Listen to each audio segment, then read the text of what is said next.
The bones of the skull are separated from one another by membranous tissue spaces called sutures. The areas where the major sutures intersect in the anterior and posterior portions of the skull are known as fontanelles.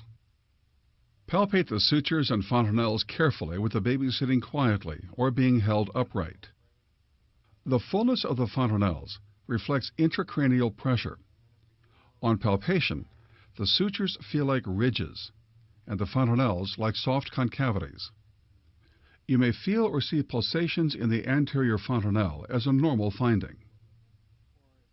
Assess the symmetry of the skull. Several conditions can cause asymmetry of the skull in newborns and infants.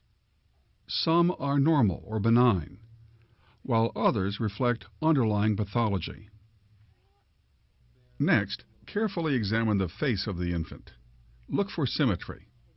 Then concentrate on forming an overall impression of the fasces. It is often helpful to compare the face of the baby with the face of the parent. Then try to determine whether the facial features fit a recognizable syndrome. Begin examination of the infant's neck by palpating. Because the necks of infants are short, it is best to palpate them with the infant's supine. In infants, the lymph nodes are usually not palpable. However, palpation will help reveal any additional masses, such as congenital cysts, including thyroglossal duct cysts, branchial cleft cysts, or cystic hygromas. Next, check the position of the thyroid cartilage and trachea. Check for neck mobility, ensuring that the neck is supple and easily mobile in all directions. This is particularly important when the infant is holding the head asymmetrically and when central nervous system disorders such as meningitis are suspected.